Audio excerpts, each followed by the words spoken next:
저희도 가족들이 이렇게 생을 달리하는 이제 그런 상황을 저도 이제 꽤 여러 번 겪었는데 참 가슴이 아프죠.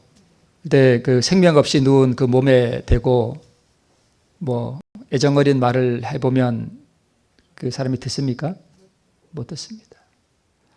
아무 소용 없어요. 그러니까 살아있을 때 잘하셔야 됩니다.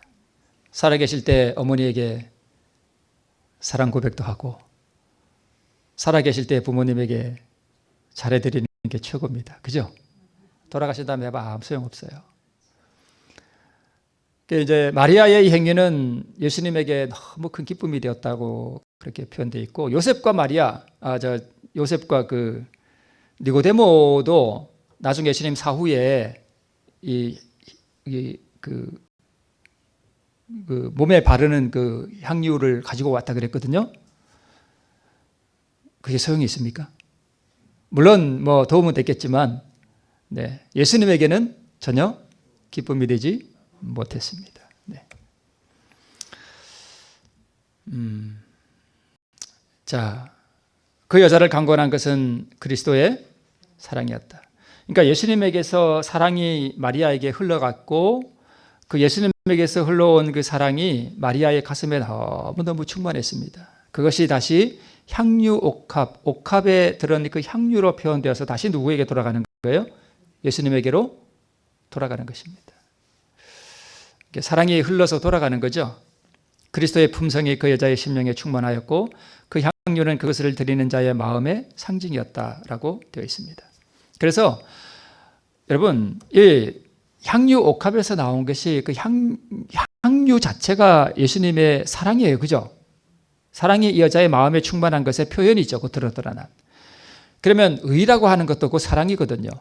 만약 우리가 의로운 사람이 되면 우리 마음에 사랑이 있는 거예요. 그래서 예수님을 사랑하게 되고 사람들을 사랑하게 돼 있어요. 사랑이 자연스럽게 넘치게 돼 있어요. 의인들은. 내가 의인인지 아닌지를 알아보려면 내게서 다른 사람을 향한 사랑이 이렇게 흘러나가는가만 보면 알 수 있습니다. 다른 사람이 밉고 뭐 사람만 이렇게 보면은 허물만 자꾸 이렇게 보이고 그러면 의인이 아닌 거예요. 그는 100% 확실한 겁니다.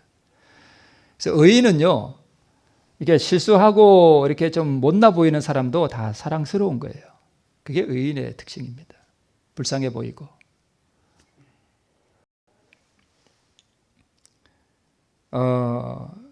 마리아가 자기를 비난하는 말을 들었을 때 이것들이 이런 생각이 들었을까요? 아닙니다. 전혀 그런 생각 없었어요. 왜냐하면 마리아의 마음에 지금 뭐가 가득해요? 사랑이 가득해요. 그래서 자기를 비난하는 말을 들었을 때 욱하는 성질이나 대적하고자 하는 마음이 아니라 조용히 그 자리를 뭐 하고 싶어요? 그냥 피하고 싶었습니다. 그게 의인이에요. 마리아는 지금 의를 소유한 사람이에요. 그리고 의를 소유한 사람은 주님께 드리기에 아까운 것이 없습니다. 없어요. 그래서 하나님에게나 사람에게 인색한 사람은 의인이 아닙니다. 그래서 옥합에서 흘러나온 향유는 그리스도의 의를 상징하고 옥합은 그리스도의 육체면서 동시에 마리아의 깨어진 마음을 상징하고 그리스도의 깨어짐으로 생명의 향기가 세상에 넘침같이 마리아의 깨어진 마음에서 사랑의 선물이 넘쳤습니다. 그래서 이 향유는 예수께서 마리아의 마음에 넣어주신 사랑, 곧 의입니다. 하나님께서는 인류에게 예수님을 주심으로써 온 하늘을 주셨다 그랬죠. 그죠? 자, 또 시대소망에 이런 말씀이 나와요. 예수께서는 어린 아이의 손으로 꺾은 지극히 보잘것없는 꽃이라도 사랑으로 그에게 들어졌을 때에는 거절하지 않으셨다. 저 그림에 보니까 한 아이가 꽃을 예수님께 드리죠. 이렇게 참 아름다운 장면이죠. 그는 어린이들의 선물을 뭐 하시고요?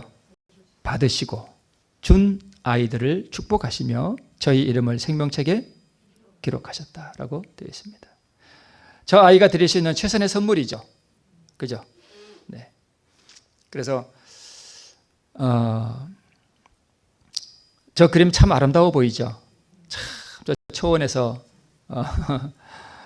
근데 여러분, 하늘은 순교자의 혀라고 할지라도 하늘은 이렇게 그림으로 표현하려고 하면 뭐도 할 수 없다 그랬냐면 시작도 할 수 없어요. 하늘은 그림으로 나타낼 수 없습니다.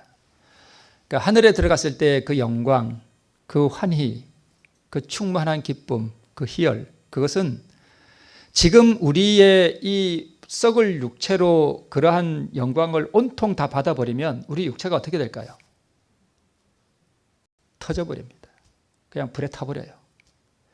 그러니까 하나님의 사랑을 온전히 다 받으면 우리가 어떻게 되냐 하면 확 사로워져 버립니다.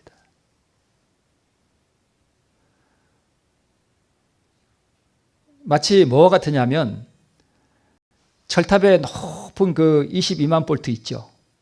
그 사랑이 예수님의 사랑이에요. 근데 우리가 최고로 이 땅에서 느끼는 사랑은 겨우 몇 볼트밖에 안 되냐면 100볼트도 안 돼요. 그거 100볼트 받아도요 우리 기절해 버립니다. 진짜요.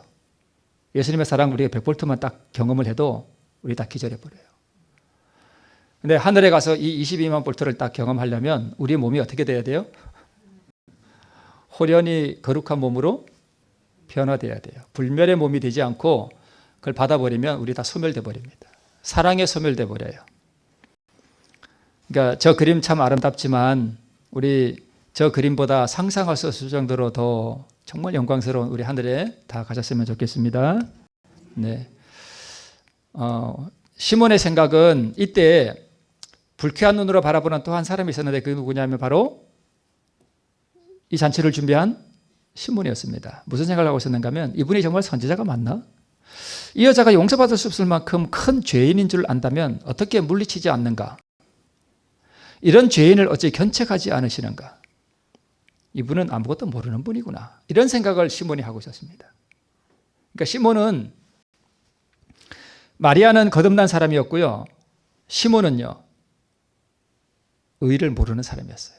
그러니까 쉽게 말씀드리면 거듭나지 못한 사람이었습니다. 거듭나지 못한 사람의 특성이 뭐냐 하면 하나님의 성품에 대해서 전혀 모릅니다. 하나님이 어떤 분인지 몰라요.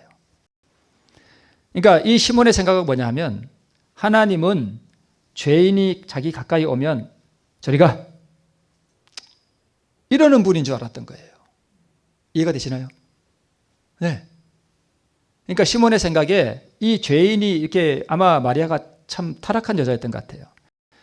그런 여자가 이렇게 가까이 오면 가까이 하지 마라 나를. 저쪽에 가. 이렇게 할 줄 알았다는 거예요. 그러니까 예수님의 성품에 대해서 전혀 모르는 거예요. 이 얘기는 뭔 얘기냐면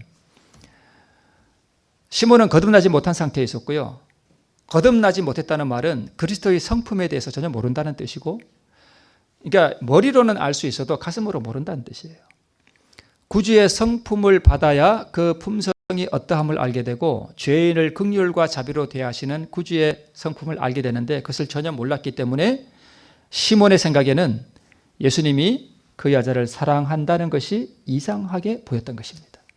그렇게 대하는 거예요. 이해가 되시죠? 네. 그러니까 구원을 받은 사람들은 하나님의 사랑을 경험해 본 사람들이에요. 그 100볼트밖에 안 되지만 그 100볼트 맞아도 우리 정말 기절한다니까요.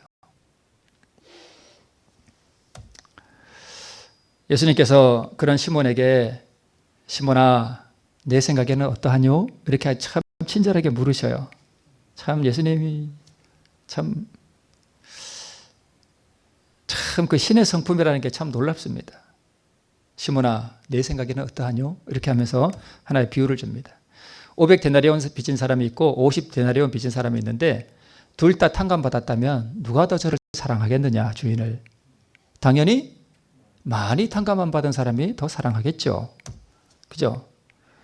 여기는 아까는 유다였는데 지금은 시몬이라고 합시다. 여기 시몬이 있고 여기 눈물로 예수님의 발을 닦는 마리아가 있다고 합시다. 시몬은 얼마 탕감받은 사람이에요? 500 탕감받은 사람이에요. 마리아는요? 50 탕감받은 사람이에요. 아까 이 마리아가 이렇게 타락하게 된 게 누구 때문이라고요?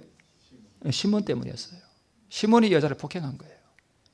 그래 놓고 네. 그러면 누가 더 저 예수님을 사랑해야 돼요? 지금 이 상황에서 시몬이 예수님을 더 사랑해야 돼요. 그런데 지금 누가 더 사랑하고 있어요? 마리아가 더 사랑하고 있어요. 그러니까 이 시몬은 지금 잔치를 비록 그렇게 준비했지만 예수님의 성품에 대해서도 전혀 모르고 용서받은 경험도 진정으로 용서받은 경험도 모르고 그러한 의의를 모르는 상태에 있었던 것입니다. 너는 내게 입맞추지 아니하였다. 그러나 마리아는 내게 이렇게 했고 너는 내게 발 씻을 물도 주지 아니했지만 마리아는 눈물로 내 발을 씻었다라고 이렇게 은근히 시몬을 책망하셨습니다. 그런데 이 예수님의 방법이 이제 시몬은 새로운 빛 가운데서 자신을 바라보기 시작하였대요. 그러나 이제 그는 자기 자신의 상태 그대로를 보았다. 시몬은 손님들 앞에서 공공연하게 자기를 책망하지 않으신 예수님의 친절로 인하여 감동되었대요. 예수님이 시몬아 네 생각에는 어떠하뇨? 할 때 공중 앞에서 막 한 게 아니라 어떻게 한 것 같아요? 따로 조용히 하신 것 같아요. 예수님이 이런 분이에요. 시몬은 주께 진 빚의 크기를 보았다. 시몬이 회개했습니다. 드디어. 그의 교만은 어떻게 됐대요? 겸손하게 됐대요. 그래서 이 거만한 바리새인은 겸손하고 자아를 희생하는 제자가 되었다. 예수님의 이 아름다운 그 자비, 긍휼, 시몬 같은 그 죄인을 대하시는 예수님의 그 겸손함 이런 것들이 오늘 이 시몬의 잔치에서 그대로 나타나 보입니다. 예수께서는 각 사람의 생애를 꼴좋은 환경들을 아십니다.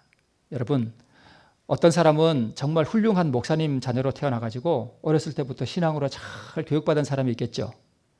어떤 사람은 정말 막 나가는 집안에 폭력적인 집안, 아버지가 맨날 술 먹고 와서 엄마 때리고 엄마는 수시로 도망 나가고 하는 그런 집에서 자란 아이와 같을 수 있을까요? 다릅니다.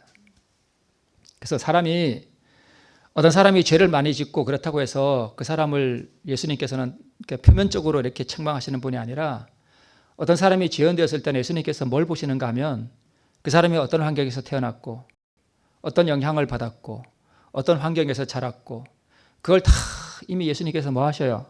아셔요. 그래서 이런 사람이 막 나가면서 짓는 죄랑 정말 거룩한 환경에서 지은 사람이 짓는 사소한 죄랑 예수님은 똑같이 보실 수도 있어요. 어쩌면 이 사람의 죄를 더 크게 보실 수도 있어요. 그죠? 그러니까 모든 사람의 환경을 다 아셔요. 참 좋으신 분이시죠, 우리 예수님. 그죠? 네. 예수께서는 모든 영혼의 환경을 아신다. 나는 매우 죄가 많다고 말할지 모른다. 그대는 그럴 수 있을 것이다. 그러나 그대가 악하면 악할수록 더욱 예수님이 필요하다. 그리스도께서는 울면서 참여하는 사람을 한 사람도 돌려보내지 않으신다. 우리의 모든 환경을 아시고 마리아를 그렇게 대하시고 또 시몬을 그렇게 겸손하게 대하심으로 한 사람을 또 회개시키는 그 예수님, 그분께서는 오늘도 각 사람의 형편을 아시고 우리 모두를 천국으로 초대하시는 그 예수님 앞에 우리도 회개함으로 온전하게 나가면서 의를 더욱 경험하게 되는 우리 모두가 되기를 바라면서 말씀을 마치겠습니다.